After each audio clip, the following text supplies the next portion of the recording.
रब के कर्म के बगैर कोई कुछ कर नहीं सकता। बिन तेरे हुक्म के पत्ता भी ना हिलते देखा, और दोनों आलम में तेरे हुक्म के चलते देखा। और कौन कहता है कि दुश्मन नहीं जीने देता, गोद फिरौन की मूसा देखा। तो ये रब की तौफीक है कि उन्होंने बज़्म रसूल की महफिल को सजाया। और मैं गारंटी लेता हूं कि जिस घर में अल्लाह और उसके रसूल का जिक्र हो जाए, उस जिक्र की बरकत ये होती है कि उस घर से बलाएं भाग जाए और वो घर हमेशा के लिए आबाद हो जाया करता।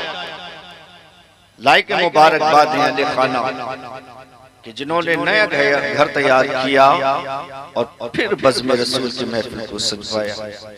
वरना आज के जमाने में तो दूसरी महफिलों का जो है मसला ज्यादा चलता आ रहा है, लोग उधर माइल होते चले जा रहे हैं। हमारे इलाके में तो अल्लाह करम फरमाए कुछ ज्यादा ही हो गया है, बीच में रुक गया था लेकिन अब दोबारा होने लगा है। अल्लाह से दुआ करता हूँ कि अल्लाह ताला इनके घर को इनके लिए मुबारक फरमाए, इनके मकान से आफात व बलियात का रद्द फरमाए। अल्लाह ताला इनके घर को हमेशा के लिए आबाद फरमाए। देखिए हमारी और आपकी क्या किस्मत है, ये मुकद्दस रात है जिसमें आक़ा करीम सल्लल्लाहु तआला अलैहि वसल्लम मेराज शरीफ रात भी आई है। हमारे हिस्से में कौन सी रात है? मेराज वाली रात। इसी रात का सदका है, इसी रात का सदका कि हमें नमाज का तोहफा मिला।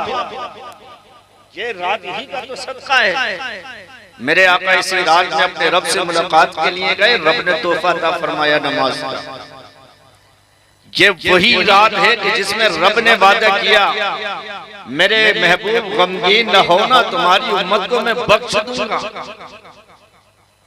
ये वही रात है कि तमाम नबी तमन्नाएं करते रहे रब से मुलाकात की, लेकिन आज रब तमन्ना करता है अपने महबूब से और इरशाद फरमाता है जिब्रील से, ए जा जिब्रील मेरे महबूब को लेकर के आ और तमाम फरिश्तों से कह दे कि वो जन्नत को सजा ले। सुभान अल्लाह, क्योंकि मेरा महबूब आएगा, जन्नत भी दिखाई जाएगी, लोहो कलम अर्श व कुर्सी सब कुछ दिखाया जाएगा।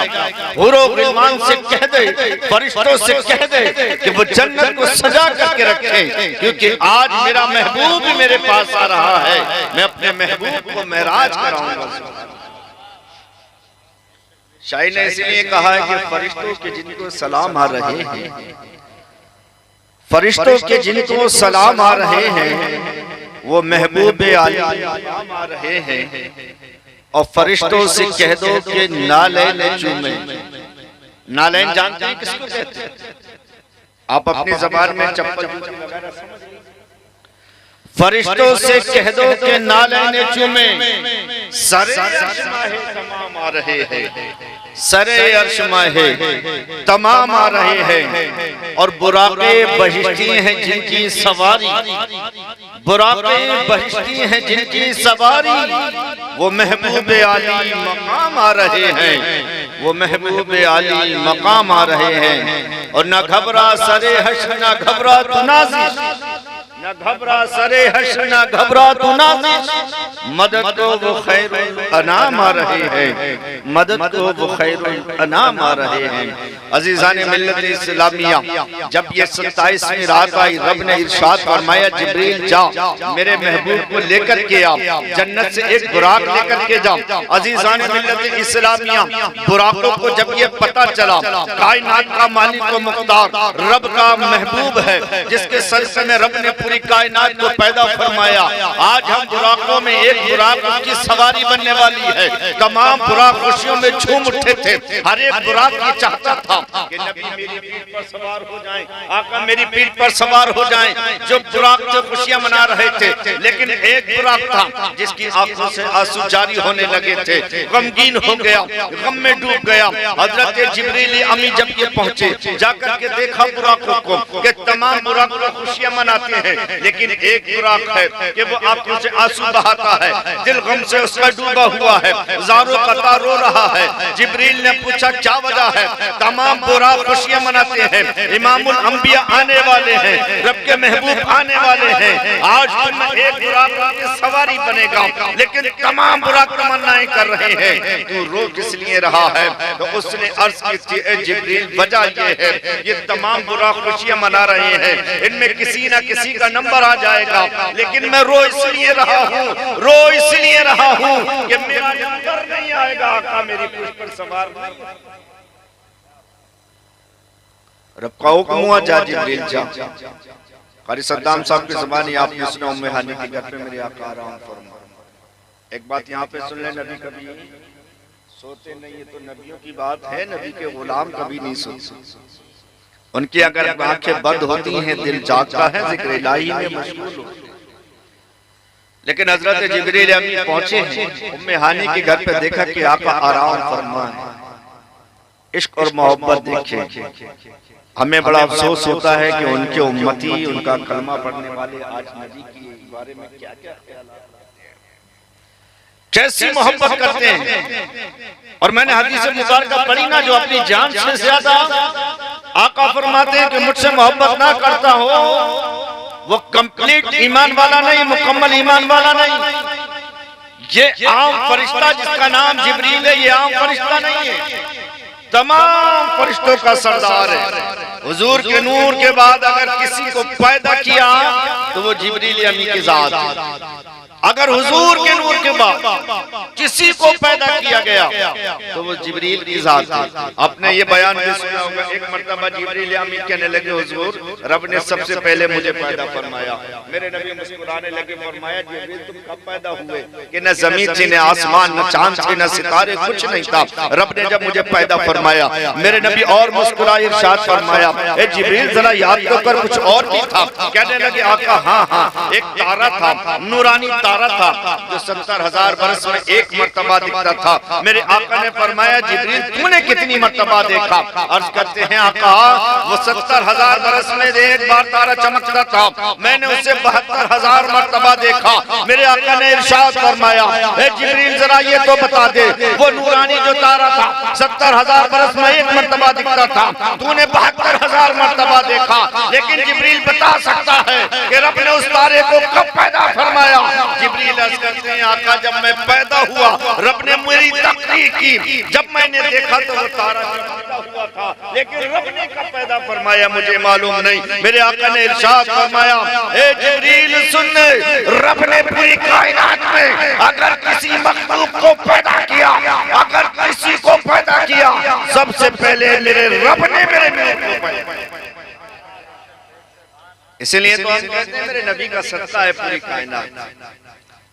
वो फरिश्ता के सबसे पहले हुजूर के नूर के बाद पैदा किया गया, जिसको फरिश्तों की सरदारी दी गई, जो नबियों की बारगाह में आते हैं और जाते हैं, रब से डायरेक्ट मामला है। वो आम फरिश्ता नहीं है, लेकिन हुजूर आराम फरमाए, रब की बारगाह में हाजिर हो गया है। जिब्रील अर्ज करता है, परवरदिगार तेरा महबूब सो रहा है। मेरे इश्क ने, मेरी मोहब्बत ने ये गवारा नहीं किया कि मैं आका को कैसे जगाऊं। रब ने इरशाद फरमाया, अपनी काफुरी आंखें मेरे नबी के तलवों से मलदे आए हैं, क्या बात, मेरा महबूब बेदार हो जाएगा। हजरत जिब्रील अमी आए हैं, जिब्रील अमी आए हैं, आका के तलवों से आंखें मलने लगे, आका बेदार हुए। इरशाद फरमाया, जिब्रील क्या वजह है? आज तुम्हारा अंदाज निराला है, आज तुम्हारी तरज निराली है, आज तुम्हारा तरीका निराला है, मैं आराम कर रहा हूँ, जगाने का अंदाज निराला है। अर्ज करते हैं आका परवरदिगार मुश्ताक है तुम्हारे दीदार का, तुम्हारी मुलाकात का। रब चाहता है कि वो तुमसे मुलाकात करे, रब अपना मेहमान बनाना चाहता है। आका चलिए, रब तुम्हें बुला रहा है। मेरे आका इरशाद फरमाते हैं, जिब्रील चल। हजरत जिब्रील अमीन उसी बुराक को लेकर के आए जो अपनी आंखों से आंसू बहा रहा था। मेरे आका उसकी पुष्प पर सवार हुए। सुब्हानल्लाज़ी अस्रा बिअब्दिही लैला मिनल मस्जिदिल हराम इलल मस्जिदिल अक़सा। ये 15वें पारे की पहले आयत करीमा है। हुजूर सल्लल्लाहु अलैहि वसल्लम को मस्जिद हराम, फिर मस्जिद अक़सा जो फिलिस्तीन के अंदर बैतुल मुक़द्दस है, वहां पर मेरे आका को ले जाया गया। वहां हजरत आदम से लेकर हजरत ईसा तक तमाम नबियों की जमात सब सफे बनाए खड़े हैं। यहाँ एक अकीदा देना चाहता हूँ, आका कब मेराज आ रहे हैं? हजरत आदम अलैहिस्सलाम का कब विसाल हो गया? हजरत मूसा, हजरत नूह, हजरत ईसा और हजरत इब्राहीम, हजरत इस्माईल 1,24,000 या 2 लाख का मुबेश 24,000 पैगंबर दुनिया में तशरीफ लाए। मेरे आका आखिर ज़मा है, लेकिन बैतुल मुक़द्दस में जो फिलिस्तीन के अंदर आज भी मौजूद है, जो हमारा और आपका क़िबला अव्वल है, जिसके लिए मुजाहिद इस्लाम आज भी मैदान में डटे हैं, अपनी जानों को कुर्बान कर रहे हैं ताकि अल्लाह का वो मुक़द्दस घर आजाद हो जाए। फिर वहाँ पर मुसलमानों की पेशानियों से, उनके सजदों से बैतुल मुक़द्दस आबाद हो जाए। वही मस्जिद अक़सा है। तमाम नबी है, जो लोग कहते हैं नबी मर के मिट्टी में मिल गए, उन अक्ल के अंधों से पूछो कि मेरे आका मेराज जा रहे हैं, बैतुल मुक़द्दस में पहुंचे हैं। हजरत आदम भी मौजूद हैं, हजरत शीश भी मौजूद हैं, हजरत मूसा भी मौजूद हैं, हजरत इब्राहीम भी मौजूद हैं, हजरत इस्माईल भी मौजूद हैं, हजरत ईसा भी मौजूद हैं। बात यहाँ तक नहीं, 1,24,000 कम बेश अंबिया इकराम बैतुल मुक़द्दस में मौजूद हैं। आका की आमद का पता चल गया है, सफे बनाए खड़े हैं, इंतजार में हैं। मेरे आका ने इमामत की है, तमाम नबी आका के तमाम नबियों को नमाज पढ़ाई। फिर मेरे आका नमाज से फारिग होने के बाद बुराक पे सवार होते हैं। उस बुराक की रफ्तार क्या थी? हमारी निगाह जैसे उसकी है, उससे भी कहीं आगे उस बुराक का कदम पड़ता था। जिब्रील अलैहिस्सलातु वस्सलाम है, तमाम आसमानों की सैर करा रहे हैं। जन्नत की सैर कराई गई, जहन्नम की सैर करा गई, लोहो कुर्सी अर्श सब चीज दिखाई गई है। मेरे आका मुस्कुराते चले जाते हैं, देखते चले जाते हैं, देखते चले जाते हैं। लेकिन जब सिदरतुल मुंतहा जिब्रील का मकाम आता है, अब जिब्रील ठहर गए हैं, आका इससे आगे नहीं जा सकता। मेरे आका इरशाद फरमाते हैं, अरे जिब्रील आगे तो चल, अरे तूने जमीन से लेकर आसमान तक 7 आसमानों की सैर कराई है, जन्नत से लेकर जहन्नम तक सब चीज सैर कराई है, लोहो कलम अर्श और कुर्सी तूने दिखाए हैं। लेकिन सिदरतुल मुंतहा पर आने के बाद किस लिए ठहर गया है? आका इससे आगे नहीं जा सकता। अगर एक कदम आगे बढ़ा दिया, चल करके खाक हो जाऊंगी। रब के तजल्लियात हैं आगे, आका इससे आगे नहीं जा सकता। मेरे आका ने इरशाद फरमाया, जिब्रील बस तेरी रसाई यहीं तक है, जहां से तेरी रसाई खत्म होती है वहां से मुस्तफा की रसाई। सुभान अल्लाह, सुभान अल्लाह। नारे तकबीर, नारे रिसालत, नारे रिसालत, नारे हैदरी, फैज़ाने गौसे आज़म, नारे तकबीर। किस किस के दिल में क्या है सरकार जानते हैं, होठों पे जो दुआ है सरकार जानते हैं। और जिब्रील रहने दीजिए बस अपनी रहनुमाई, सिदरा से आगे क्या है, सिदरा से आगे क्या है सरकार जानते हैं। आका फरमाते हैं, जिब्रील बस तेरी रसाई यही थी, अब इससे आगे सरकार मैं नहीं जा सकता। आका फरमाते जिब्रील ठीक है, तू नहीं जा सकता, मैं जा।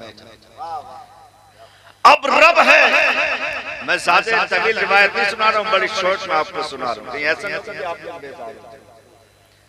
अब रब है और रब का महबूब, राज़ो नियाज की बात है। रब का ताल्लुक महबूब से, महबूब का ताल्लुक रब से। एक बात यहाँ पर रुक जाइए।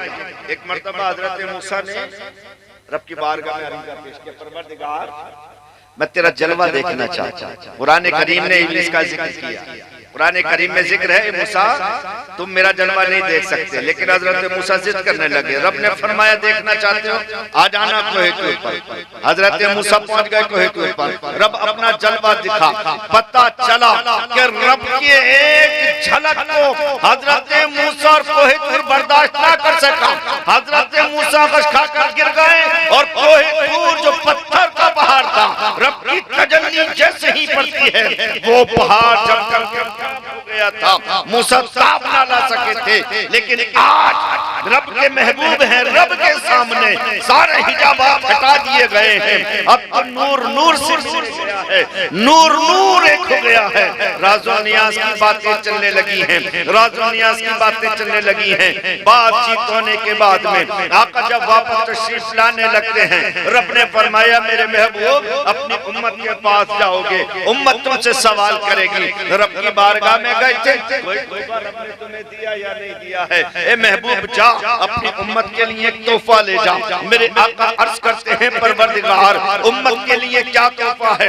रब ने इरशाद फरमाया जा मेरे महबूब मैंने 50 टाइम की नमाज तुम्हारी उम्मत के लिए तोहफे में अता फरमा दी है। 50 वक्त की नमाज मेरे आका रब से लेकर के वापस आ रहे हैं। हजरत जिब्रील हजरत मूसा अलैहिस्सलाम से मुलाकात हो गई। अर्ज करते हैं आका रब से मुलाकात करके आ रहे हैं, रब ने आपको कोई तोहफा अता फरमाया कि हाँ मेरी उम्मत के लिए 50 टाइम की नमाज का तोहफा अता फरमाया। अर्ज करते हैं आका इस नमाज को कुछ कम करा, आका इस नमाज को कुछ कम करा। मेरे आका कहने लगे रब की बारगाह में जाऊं कम कराने के लिए कि हाँ जाओ। अब देखो हुजूर की अजमत देखो, हुजूर का मकाम देखो, हुजूर का मर्तबा, कोई परमिशन नहीं लेनी है। पहले जिब्रील छोड़ के आए सीधा तक, लेकिन अब मेरे आका आ गए, अब जिब्रील के भी पहुंचाने की जरूरत नहीं है, बताने की जरूरत नहीं है। 50 टाइम की नमाज का तोहफा लेकर के आए। हजरत मूसा ने मशवरा दिया आका आपकी उम्मत इतनी नमाज नहीं पढ़ पाएगी, क्योंकि हजरत मूसा ने अपनी उम्मत को देखा था कि अल्लाह की इबादत नहीं कर पाती थी। ए आका इस नमाज को कम करा करके आओ। रब की बारगाह में पहुंच गए हैं। ने फरमाया मेरे महबूब अगर ऐसी बात है तो जाओ 45 टाइम की नमाज ले जाओ। मेरे आका 50 टाइम की नमाज लेकर के वापस आ गए। हजरत मूसा पूछने लगे हे आका कितने टाइम की नमाज है कि रब ने 45 टाइम की नमाज मुझे अता कर दी है। फरमाया इतनी भी आपकी उम्मत नहीं पढ़ पाएगी। हे मूसा क्या करना है? फिर रब की बारगाह में जाओ, देखो मेरे मुस्तफा की रसाई कितनी है। रब की बारगाह में जाते हैं और आते हैं, 5-5 करके हजरत मूसा के कहने से नमाज को कम कराते चले गए। रब कम करता चला गया, वो कराते चले गए, रब कम करता चला गया। जब 5 वक्त की नमाज बचती है, हजरत मूसा ने फिर भी कहा था आका इसमें से भी कुछ कम कराओ। आका इरशाद फरमाते हैं 50 से 5 टाइम की नमाज बची है। अब मुझे हया आती है, रब की बारगाह में अब नहीं जाऊंगा, अब 5 टाइम की नमाज लेकर के जाऊंगा। लेकिन ये मूसा सुन, जब 5 टाइम की नमाज रब ने मुझे अता की, जब मैं चलने लगा मेरे रब ने मुझसे इरशाद फरमाया मेरे महबूब गमगीन न होना, गमगीन न होना। 50 वक्त की नमाज से 5 वक्त की नमाज बची है, जाकर के अपनी उम्मत को मुजदा सुना देना। जो आपका उम्मती 5 वक्त की नमाज पढ़ेगा उसे 50 टाइम का सवाब। सुभान अल्लाह, सुभान अल्लाह। नारे तकबीर, नारे रिसालत, नारे रिसालत, सफरे मेराज, नारे तकबीर। 5 टाइम की नमाज जो उम्मती पढ़ेगा 50 टाइम की नमाज का सवाब अता फरमाऊंगा। मेरे महबूब गमगीन न होना कि 50 से 5 बची है, सवाब भी कम हो जाएगा। नहीं, 5 पढ़ने वाले को 50 का सवाब दूंगा। सुभान अल्लाह। रब कितने बड़े बड़े ऑफर देखा है, लेकिन हम हैं नबी के उम्मती। हमारी 8-8 दिन तक मुसलसल नमाजें कज़ा हो जाती हैं। एक टाइम के लिए नमाज पढ़ने जाते हैं जुमे की, फिर मस्जिदें भर देते हैं, असर में इमाम साहब होते हैं, चंद नमाजी होते हैं, फिर मस्जिदें खाली हो जाती हैं। रब करम फरमा रहा है तू 5 भी पढ़ेगा 50 का सवाब अता करूंगा। ये मेरे नबी का सदका है, वो नमाज तो पाओ। अच्छा एक चीज और मैं आपको बता दूं, जो नमाज हमारे ऊपर गिरा गुजरती है, हमें पढ़ने में दुश्वारियां आती है, जो हमारा दोस्त बन चुका है शैतान, उसके कहने से हम रब के सामने सजदे नहीं करते। अरे रब ने तोहफा दिया, जो जितना बड़ा होता है इतना ही बड़ा तोहफा अता फरमाता है, जो जितना बड़ा होता है उसे इतना ही बड़ा तोहफा दिया जाता है। आज हम नमाज की अहमियत को नहीं जानते, आज हम नमाज के मकाम को नहीं जानते। रब ने बुलाया है अपने महबूब को मेराज के लिए, लेकिन अपने महबूब से इरशाद फरमाया, तुम्हारा उम्मती नमाज पढ़ेगा जब सर सजदे में करेगा। ए मेरे महबूब उम्मतियों से कह देना, नमाज मोमिन की मेराज है, सर सजदे में रखेगा, मैं अपने हिजाबात हटा दूंगा, लेकिन शर्त ये है सजदा मेरी रजा के लिए हो। अगर वो मेरा दीदार करना चाहेगा, सर उसका सजदे में हो, दीदार मेरा हो। सुभान अल्लाह, सुभान अल्लाह, बहुत खूब, माशाअल्लाह। लेकिन दीदार कैसे हो जाए? आज हमें तो नमाजें याद नहीं है, बुढ़ापा आ गया, सना याद नहीं है, सूरह फातिहा याद नहीं है, नमाज का तरीका याद नहीं है, नमाजों की पाबंदी नहीं है, हद यहाँ तक है वुज़ू गुस्ल के फराइज़ याद नहीं है, तरीके याद नहीं है, रब के दरबार में कैसे खड़े हो हमें यही पता नहीं है। फिर सजदा करने के लिए गए, परिंदे की ठोंगों की मानिंद सजदे किए। इमाम साहब की आधी नमाज, मुक्तदियों की पूरी नमाज, इमाम साहब ने सलाम फेरा, पूरी मस्जिद खाली। स्पीड इमाम साहब की हाई होनी चाहिए थी या मुक्तदी की। जो बच्चा 10-15 साल मदरसे में रह करके रातों दिन पढ़ाई करने के बाद इमाम बनता है, 3-4 साल मुसलसल मेहनत करने के बाद हाफिज कुरान बनता है, इसकी ज्यादा होनी चाहिए या उसकी जो 8 दिन में एक टाइम आया है। लेकिन स्पीड आपकी हाई कैसे हो जाती है? अल्हम्दुलिल्लाह रब्बिल आलमीन मालिक यौमिद्दीन से वला ज़ालिर हो जाती है। सूरह फातिहा मुकम्मल याद नहीं है ना, जहाँ तक कटी फटी याद करी है तुमने, बस पढ़ी और सलाम फेर दिया, मस्जिद से बाहर आ गए हैं। अजीज़ाने मोहतरम, फिर रब्का में कैसे दीदार हो जाओ। आओ मैं एक तारीख आपको पढ़ करके सुनाता हूँ। मौला अली है, मौला अली, जैसा कि शाहिद साहब ने उनकी मतकबत पढ़ी थी। एक अली जिसका नाम है, ये कोई आम शख्सियत नहीं है, ये दामादे रसूल भी है, ये नबी के चचाजाद भाई भी है। इन्हें अल्लाह ने वो शर्फ अता किया। मजहब इस्लाम में सबसे पहले अगर कोई बच्चा ईमान लाया वो हजरत अली की जात है, जिसके लिए फरमाया आका ने, जिसका मैं मौला उसका अली है। अजीज़ाने मिल्लत इस्लामिया, जिसके बारे में आका ने इरशाद फरमाया, अना मदीनतुल इल्मी व अलीयुन बाबूहा, मैं इल्म का शहर हूँ और मेरा दरवाज़ा है। अजीज़ाने मिल्लत इस्लामिया, एक जमाना ऐसा आ गया, आज भी ऐसा जमाना, नबी के इल्म में पे उंगलियां उछाली जाती हैं, नबी की जात पे उंगलियां उछाली जाती हैं। जिनके दिमाग बिल्कुल खराब हो चुके हैं ना, वो नबी की जो है अजमत को नापते हैं, उनके पास पैमाने हैं, वो नाप करके जांचना चाहते हैं। लेकिन अजीज़ाने मिल्लत इस्लामिया, ये अली की जात है। जब पता चला इनमें गए तो नबी की उंगलियां उछालते हैं। मेरे नबी जलाल में आ गए, खड़े हो गए और इरशाद फरमाया, ए लोगों नबी की बात ना करो, मैं नबी का गुलाम अली हूँ। अली हर एक कायनात की बात बताऊं, मैं अली हूँ, नबी तो नहीं हूँ, नबी का गुलाम अली। एक बूढ़ा खड़ा हो गया, बूढ़ों को तजुर्बा ज्यादा होता है नौजवानों से, या नौजवानों को तजुर्बा ज्यादा होता है। बाप रिटायर हो जाता है ना, तो बेटा कहता है तुम्हें क्या पता, जिसने बुढ़ापा ऐसे नहीं आया, बचपन से जवानी और जवानी से बुढ़ापा, जिसने पश्चिम से भी हवा चलती देखी, पूरब से भी हवा चलती देखी, उत्तर और दक्षिण की हवा भी देखी, जिसने सर्द मौसम भी देखे हैं, गर्म मौसम भी देखे हैं। लेकिन जब बेटा जवान, बाप बूढ़ा, तो जवान बेटा कहता तुम्हें क्या पता, तुम्हें क्या मालूम, तुम क्या जानोगे, कहता हुआ नजर आता है। अजीज़ाने मिल्लत इस्लामिया, लेकिन तुम्हें ये पता नहीं है, बूढ़े ने सब कुछ देखा है, जितना तजर्बा उसके पास है। जब तुम उसकी उम्र में आओगे तब तो हो सकता है, वरना उससे पहले तुम्हें इतना तजर्बा नहीं हो सकता है। अगर तजर्बे की बात बता दूं तो कहो सुभान अल्लाह। एक छोटी सारी बात बता दूं, एक लड़की का निकाह होना था, उसके बाप ने एक ऐलान किया, मुनादी कराने वाले से मुनादी कराई कि मैं अपनी लड़की का निकाह उसके साथ करूंगा जो 100 आदमी बारात में लाएगा और मैं 100 बकरे बारातियों को खिलाऊंगा। एक एक बाराती को एक एक बकरा खिलाऊंगा। सब नौजवान होंगे, उसमें कोई बूढ़ा नहीं होगा। तवज्जो है? नहीं तवज्जो है? थके तो नहीं हो? ऐसी प्रोग्राम चल रहा था, पड़ोस में एक बूढ़े साहब बैठे थे। बोले यार बड़े मुकर्रर साहब तवज्जो तवज्जो की बात करना, चलो मैं जाकर के देखता हूँ। वो भी आम के आगे बैठ के जैसे चचा बैठी, अब उन्हें आदत होगी, बोले तवज्जो है? तो वो समझे शायद मुकर्रर साहब पैसे वो कह रहे हैं, जेब में से पैसे दिए निकाल के। फिर बोले तवज्जो है, उन्होंने फिर पैसे निकाल के दे दिए। फिर बोले तवज्जो है, उन्होंने फिर निकाल के दे दिए। अब जब पैसे उनकी जेब में खत्म हो गए, फिर मुकर्रर साहब बोले तवज्जो है? बोले मुकर्रर साहब तवज्जो तो खत्म हो गई। तुम्हारी तवज्जो तो खत्म नहीं हो गई। मैं पैसों की बात नहीं कर रहा हूँ, सिर्फ तवज्जो की बात कर रहा हूँ। मैं कोई पेशेवर मुकर्रर नहीं हूँ। मैं बता रहा हूँ कि उसने ऐलान किया कि अपनी बेटी का निकाह उसके साथ करूंगा, कि नौजवान होंगे 100 होंगे, 100 बकरे खिलाऊंगा उन्हें, उसमें एक भी बूढ़ा नहीं होगा। अगर 100 लोग 100 बकरे खा जाएंगे तो जो बारात लेकर के आएगा अपनी लड़की का निकाह जी।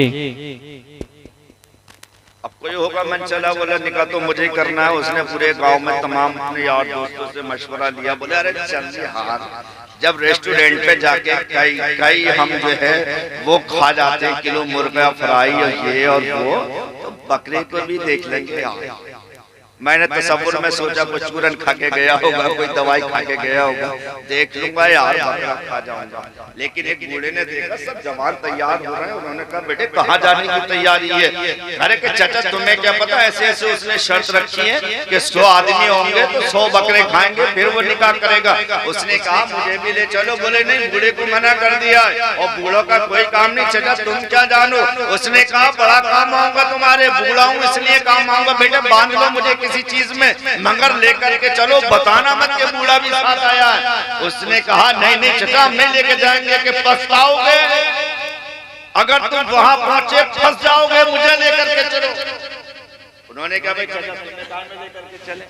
तो ऊंटों की सवारियां चल रही थी, ऊंट के कुजावे के अंदर ऊपर से एक शख्स ऊपर बैठ गया। वो जो कुर्सी रखी होती है ना ऊंट की, जो कमर ऊंची सी होती है, उसके ऊपर जो कुर्सी होती है उसे कुजावा कहते हैं। उसके नीचे चचा को बांध लिया, ऊपर वो बैठ गया, चले गए। लड़की वाले ने आदमी ने के 100 हैं, एंट्री करी, पूरे 100 हैं, सब नौजवान हैं कि नौजवान हैं। लेकिन उस बूढ़े ने उस नौजवान से कान में कह दिया था कोई खतरे की बात हो, मशवरे की बात हो, बेटे सिर्फ मेरे पास आ जाना, मशवरा ले लेना। मैं सिर्फ मशवरा देने के लिए आया हूँ, बकरा खाने के लिए नहीं आया हूँ। कभी तू समझे बकरा खाने के लिए आया हूं। जब वो 100 नौजवान पहुंच गए, उसने कहा तुम्हें पता है मैं अपनी लड़की का निकाह उसके साथ करूंगा कि एक एक आदमी के हिस्से में एक एक बकरा आएगा, और वो एक एक बकरा अगर खा लेगा तब निकाह होगा, वरना लड़की का निकाह नहीं हो सकता है। अब सब लोग सोचने लगे, बोले यार अगर एक ने खा लिया, दूसरे से नहीं खाया गया, तीसरे से नहीं खाया गया तो मामला खराब हो जाएगा, क्या करें। उसने कहा यार जो चचा सास आए उनसे पूछ के आता हूँ। वो चचा के करीब गया, जाने के बाद में कहा ऐसे ऐसे मसला है। उसने कहा बेटा घबराओ मत, अपनी एक शर्त रख दो। उस लड़के वाले से कहना कि हम 100 बकरे खाएंगे, 100 आदमी, ये हमारा दावा और वादा है, लेकिन शर्त ये रहेगी कि एक बकरा तैयार होगा फिर हमें खिलाया जाएगा, दूसरा बकरा तैयार होगा फिर हमें खिलाया जाएगा। इस तरीके से हम बकरे खाएंगे। लड़की वाला समझा पेट में तो खाएंगे। उसने ऐसे ही किया कि शर्त मंजूर है। एक बकरे को काटा गया, गोश्त बना गया, सालन बनाया गया, उन 100 आदमियों के आगे लग दिया। किसी के हाथ एक बोटी आई, किसी के नहीं आई। 100 के 100 बकरे खा गए, सब के सब भूखे रह गए। लड़की वाला हाथ जोड़ के खड़ा हो गया, ए नौजवानों तुम्हारे बस की बात नहीं है, इस बारात में कोई बूढ़ा जरूर आया है, वरना नौजवानों की तो बस की बात ही नहीं है इतनी तरकीब से काम करना। आज तुम कहते हो कि तुम अब्बा क्या जानो, तुम चचा क्या जानो, तुम अम्मा क्या जानो। जवानी के नशे में चूर है तो उसे कुछ पता ही नहीं है। अब अम्मा और अब्बा तो मजबूर है, उन्हें पता भी है।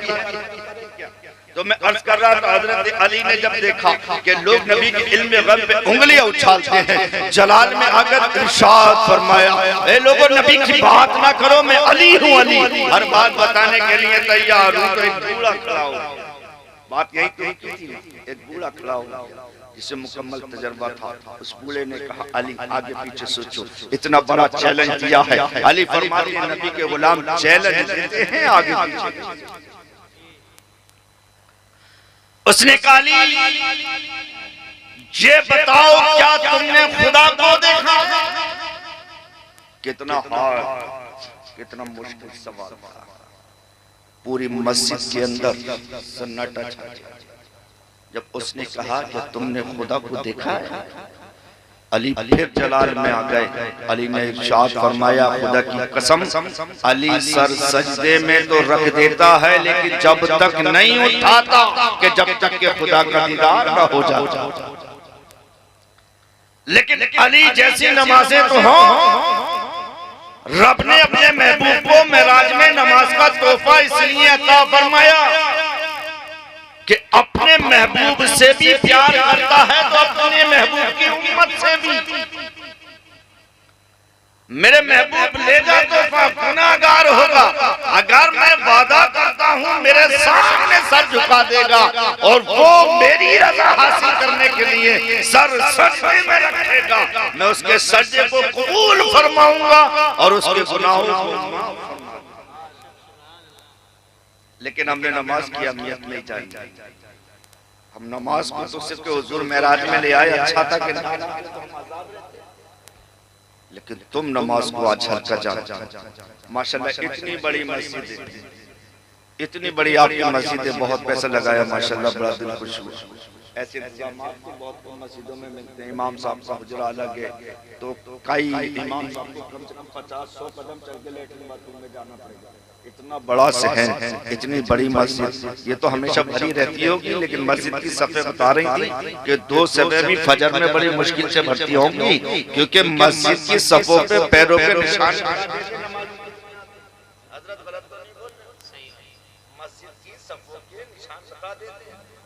कितने लोग दिन में नमाज पढ़ते हैं, तजर्बा करके देख लेना। अगर तुम रातों दिन नमाज पढ़ने वाले होगे, कालीने पिचक जाएंगी, जमीन से मिल जाएंगी, ठोस हो जाएगी वो। सजदा रुको अगर उस पर किया जाएगा, अगर वो मुलायम है तो कभी कभी लोग नमाज पढ़ने आते हैं और फिर चंद लोग आए इधर उधर खड़े होकर पढ़ लेते, कालीन जैसी है वैसी की वैसी ले जाती है। अजीज़ान मिल्लत इस्लामिया, सजदे में रब का दीदार तुम्हें जब होगा, बात अली की चल रही थी। लोगों ने देखा था अली जब जंग में जाते थे, दुश्मन कितना भी बड़ा मुकाबले में आ जाए, अली के चेहरे पर कभी हैबतदारी नहीं होती थी।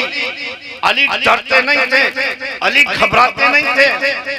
लेकिन अली जब मुसल्ला बिछाते थे ना, और जब मुसल्ले पे अली खड़े होते, टांगे कांपने लगती थी, चेहरा जर्द पड़ जाता था। लोग देख करके हैरान हो गए, इतना बड़ा बहादुर जिसने खैबर के किले को फतह किया, उसके फाटक को उंगली के इशारों से उछेड़ करके फेंक दिया, जिसे 40 आदमी मिलकर के उठा ना सके। उसके जिस्म की, उसके बाजुओं की ये ताकत 1000 आदमियों की ताकत रखने वाला जंगे खंदक के मौके पर अली के मुकाबले में आया। जुल्फकार हैदरी ने उसके जिस्म के 2 टुकड़े कर दिए, जिसकी धूम अरब अजम में मची हुई थी। जब उसने ऐलान किया, आओ मेरे मुकाबले में, लश्कर इस्लाम में सन्नाटा छा गया था। लेकिन अली उसके मुकाबले में गए। तारीख गवाह है कि अली के चेहरे पर कभी जर्दपन नहीं आया कि 1000 आदमियों की ताकत रखने वाला और मैं उसके मुकाबले में चढ़ती हुई जवानी। अली ने जवानी की दहलीज पर कदम रखा है, लेकिन अली का चेहरा जर्द नहीं पड़ा, टांगे अली की काफी नहीं। लेकिन दुनिया वालों ने देखा अली को कि जब मुसल्ला अली ने बिछा दिया, टांगे कांपती हैं, चेहरा सर्द पड़ जाता है। दुनिया वालों ने पूछा अली ये क्या वजह है? जंग में देखा चेहरा सर्द नहीं पड़ता, जिस्म कांपता नहीं। अली की तलवार होती है, उसके आगे कोई टिकता नहीं। लेकिन मुसल्ले में ऐसी कौन सी बात है कि जिस्म कांपने लगता है, चेहरा सर्द पड़ने लगता है? अली ने इरशाद फरमाया था, ऐ लोगों सुनो, ये नमाज रब का फरीजा है।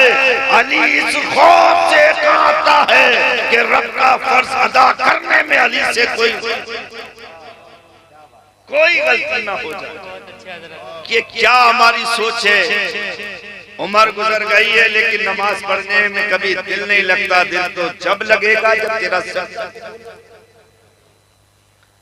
एक और आयत करीमा कुरान करीम में इन्ना सलाता तन्हा अनिल फहशाई वल मुनकर, बेशक नमाज बुरी बात और बेहयाई से रोकती है।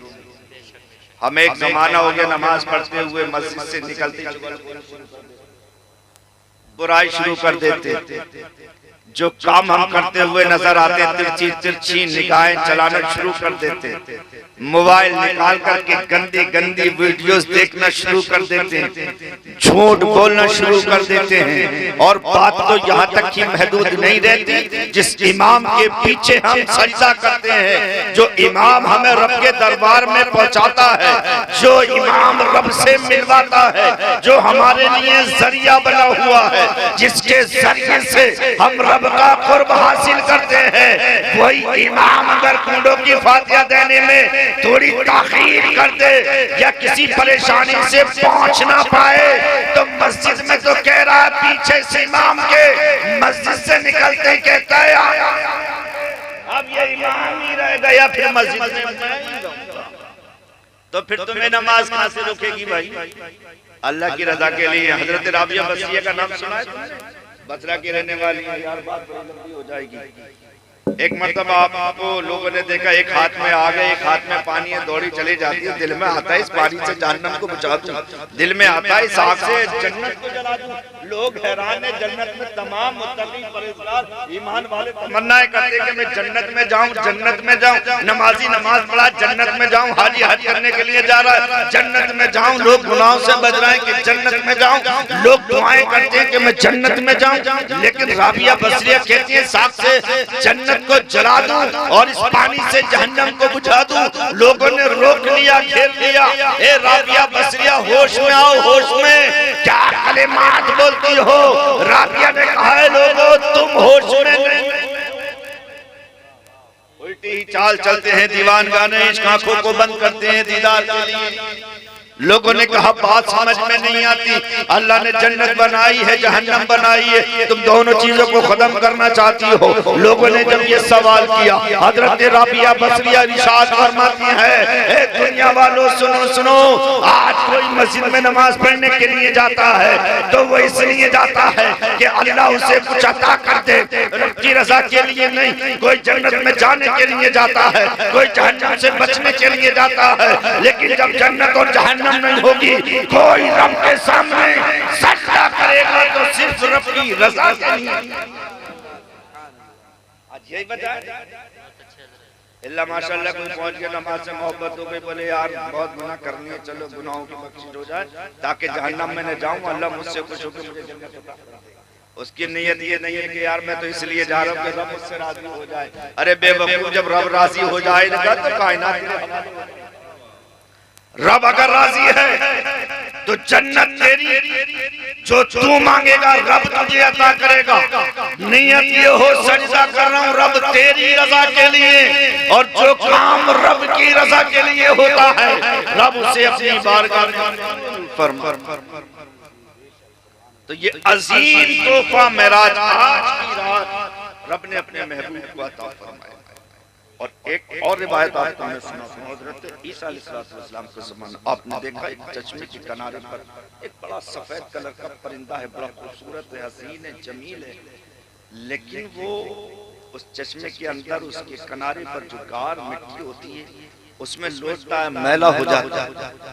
फिर उस चश्मे के अंदर जाता है, होता लगाता है तो साफ हो जाता है, फिर किनारे पे आता है, फिर लौटता है, मैला हो जाता है, फिर होता लगाता है, फिर वो साफ हो जाता है। उसने 5 मरतबा किया। हजरत ईसा अल्लाह के नबी बड़े हैरान हुए, रुक गए, अल्लाह से दुआ की, अल्लाह ये बात समझ में नहीं आती, ये परिंदा क्या कर रहा है। अल्लाह ने इरशाद फरमाया, सुनो, ये जो मेरा महबूब मैं जिसे दुनिया में भेजने वाला हूँ उसकी उम्मत होगी, मैं अपने महबूब को नमाज अता फरमाऊंगा।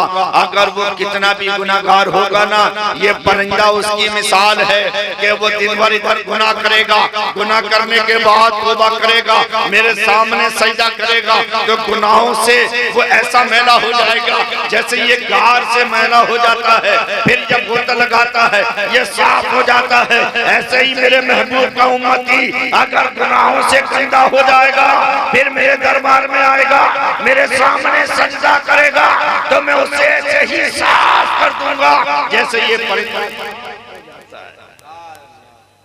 लेकिन हमें जरूरत नहीं है गुनाहों से साफ होने की, इसीलिए अज़ीज़ान मोहतरम तैयारी करो नमाजों की, नमाजों की पाबंदी करो। ये नमाज रब ने अपने महबूब को तोहफा अता किया और ये तोहफा ऐसा वैसा नहीं है। और एक चीज और आपको बताता चलो, अल्लाह करम फरमाए 73 फिरके मुझे तो लग रहा है कि पूरे हो गए। 10-20 फिरकों को तो मैं जानता हूँ, बाकी कितने हो गए उनके नाम नहीं जानता, लेकिन कुर्बे क़यामत में पूरे हो गए होंगे मेरे भाई। कुछ लोगों ने तो नबी की मेराज से इनकार ही किया, ऐसा है। कुछ लोग कहते हैं नबी को मेराज नहीं हुई है, सुन्नी कहते हैं कि नबी को मेराज हुई। हम कहते हैं हमारे नबी मेराज में 27 साल रहे, लेकिन उम्मे हानी के घर से गए, बिस्तर गरम, जिस कमरे से निकले उसकी कुंडी हिलती रही, कुंडी हिलती रही, बिस्तर गरम रहा। इन नजदियों के मुनाफिकों की बात समझ में नहीं आती कि 27 साल रब की बारगाह में और इधर बिस्तर गरम रहे, कुंडी हिलती रहे, तो ये कोई नई बात नहीं है, घबराने की जरूरत नहीं है। कोई अगर इनकार करे तो समझ लेना शेख अब्दुल कादिर जिलानी रहमतुल्लाहि ताला अलैहि, जिसे हम बड़ा पीर कहते हैं, जारनी वाला पीर कहते हैं, बगदाद की जामा मस्जिद है, तमाम नमाजी है, तमाम मुहिब्बीन है, मुरीदीन है, सबके मजमे में बैठे हैं, नबी की मिलाद पढ़ रहे हैं, वाक़या मेराज का चल रहा है। शेख अब्दुल कादिर जिलानी कहते हैं मेरे आका मेराज को गए हैं, बिस्तर गरम रहा है, कुंडी हिलती रही, 27 साल मेराज में रह करके आ गए। एक मुनाफिक था, उसने कहा अब्दुल कादिर कितना बड़ा झूठ बोलते हैं, वैसे तो कहते हैं मैं वली हूँ, तमाम वलियों का सरदार हूँ, तमाम वलियों का सरदार हूँ, गौसे आज़म हूँ, लेकिन इतना बड़ा झूठ कि नबी 27 साल मेराज में रह करके आ गए, बिस्तर गरम रहे, कुंडी हिलती रहे, ऐसा तो हो ही नहीं सकता है। 27 साल आसानी से थोड़ी आ जाते हैं, बच्चा पैदा होकर के जवान हो जाता है, शादी हो जाती है, उसके भी बच्चे हो जाते हैं, एक तवील अरसा गुजर जाता है। अब्दुल कादिर कहते हैं बिस्तर भी गर्म है, कुंडी भी हिल रही है, मजाक बनाता हुआ चला गया, घर पहुंचा, उसकी बीवी सूत बना रही थी, उसने कहा आज एक मछली समंदर में से मछली पकड़ लाओ। वो गया मछली पकड़ने के लिए, समंदर में से मछली पकड़ करके आया, पकड़ने के बाद उसने कहा लो इस मछली को बना लेना। उसने एक पल्ले के अंदर, एक टोकरी के अंदर उस मछली को उसने कैद कर लिया। अजीजाने मिल्लत इस्लामिया, उसने कहा मैं जा करके मैं नहा करके आता हूँ। वो नहाने के लिए जैसे ही दरिया के अंदर घुसा, अजीजाने मिल्लत इस्लामिया, इधर से जब घुसा था तो मर्द था, और जब नहा करके किनारे पे निकला, देखो मेरे बॉस की बात, आखिरी बात है भाई, नहीं तो बात रोक दूं। आखिरी बात 10 मिनट के अंदर मैं रुखसत हो रहा हूं, दरूद पाक पढ़ के सुना दिया। अल्लाहुम्मा सल्ली अला सय्यिदना व अला सय्यिदना व मौलाना मुहम्मद व बारिक वसल्लम सल्लु अलैहि या रसूलल्लाह। इधर बच्चों के अब्बा गुस्से थे, उधर अम्मा बन गई वो। कभी तुमने ऐसा वाकया सुना नहीं होगा, कोई अब्बा से अम्मा बन जाए, या कहीं सुना है तुमने? लेकिन जो नबी के गद्दार होते हैं, एक कुरान को बदलने के लिए चला था, अल्लाह ने उसे पूरी दुनिया में दलील ख्वार है वो। नबी के गुस्ताखों के तुमने अंजाम नहीं देखे? वो नबी की मेराज से इनकार कर रहा है। अब्दुल कादिर नबी की मेराज का वाकया सुना रहे हैं। उसने कहा इम्पॉसिबल बात, ऐसा हो ही नहीं सकता है। अजीजान मिल्लत इस्लामिया दरिया में घुसा, इधर से तो अब्बा जी थे, उधर से अम्मा बन गई हैं। उस किनारे पर जब निकले, बड़ी हसीन है, बड़ी जमीन है, बड़ी खूबसूरत है। बिल-इत्तिफाक उधर एक शहजादा दरिया के किनारे पे आया अपने सिपाहियों के साथ। उसने देखा बड़ी हसीना जमीला लड़की है और ये दरिया में नहा करके निकली है। वो उस पर आशिक हो गया, उसे उठा करके ले गया, अपने महल में ले गया। ले जाने के बाद उसने निकाह किया, उससे कई औलादें हुई, कई साल गुजर गए, कई बच्चे पैदा हुए, वहां रहती रही। अब आपा बन गई ना, आपा रहती रही वहां पर। लेकिन अजीजाने मिल्लत इस्लामिया, एक दिन उसके दिल में तमन्ना पैदा हुई, चलो उस दरिया के किनारे पे जाकर के फिर नहाएंगे। वो शहजादा उसे लेकर के आ गया उस दरिया के किनारे पर। अब वो उधर तो आपा थी, जब दरिया में घुसी नहाने के लिए तो इस किनारे पर निकली, तो फिर वो अब्बा जी बन गए। अब देख करके हैरान, कभी अब्बा कभी अम्मा, बात समझ में नहीं आती। कपड़े पहने जल्दी किनारे पर कपड़े रखे हुए थे। कपड़े पहनने के बाद अपने घर पहुंचा, जाकर के देखा तो बीवी सूत काट रही थी, मछली तड़प रही थी जो टोकरी के अंदर रखी थी। वो देख करके कहने लगी, बड़ी जल्दी तुम नहा करके आ गए हो। उसने कहा बेवकूफ, बड़ी जल्दी, मैं तो कई साल गुजार के आ रहा हूँ, मैं औरत बन गया, मुझसे औलादें हुई, मैं बादशाहजादी बन गई। औरत हंसने लगी, कैसी बेवकूफी की बातें करते हो, अभी गए थे, अभी नहा करके आ गए हो, बात समझ में नहीं आती। देखो मछली तड़प रही है, जहाँ बैठी थी वहीं बैठी सूत काट रही हूँ। उसने कहा बात ऐसे समझ में नहीं आएगी। अपनी बीवी से कहा चल पहुंच गया जहाँ अब्दुल कादिर जिलानी मेराज का वाकया सुना रहे थे। अब्दुल कादिर जिलानी मेरे पाँव से पाक उसी जगह पर है। कहना है मेरे नबी मेराज को गए ना, बिस्तर गर्म था, उल्टी हिलती रही, रब की बारगाह में 27 साल रह करके आए, बात वही चल रही थी। उसकी बात समझ में आ गई, मैं मुनकिर बना मेराज के वाकये का। मैंने जो है अपनी अक्ल का इस्तेमाल किया, बस गिर गया गौसे आज़म के कदमों पर और वो कहने लगा मैं समझ गया, रब जो चाहे कर सकता है, रब तो कायनात का मालिक है। मैं मेराज का मुनकिर बना, ऐसे ऐसे मेरे साथ हो गया। अब मैं तुम्हारी बारगाह में इसलिए आया हूँ, मैं सच्चे दिल से तौबा करता हूँ और मुझे कलमा पढ़ा दो, नबी की गुलामी का पट्टा अपने। इसीलिए मेरे भाइयों, नबी से मोहब्बत करो और नबी की सुन्नतों पर अमल करो। नबी की मोहब्बत को अपने सीने में रख करके नबी की मोहब्बत से अपने दिल को मदीना बनाओ। दुनिया और आखिरत दोनों हमारे लिए कामयाब हो जाएंगी। वरना अगर नबी से गद्दारी की, नमाजों की पाबंदी ना की, गुल्लम गुल्ला गुनाह किए, कान खोल करके सुन लो तो दुनिया भी बर्बाद और आखिरत भी बर्बाद है। इसलिए अल्लाह से दुआ है, अल्लाह मुझे भी और आपको अच्छे अमल की तौफीक अता फरमाए। मैंने जो कुछ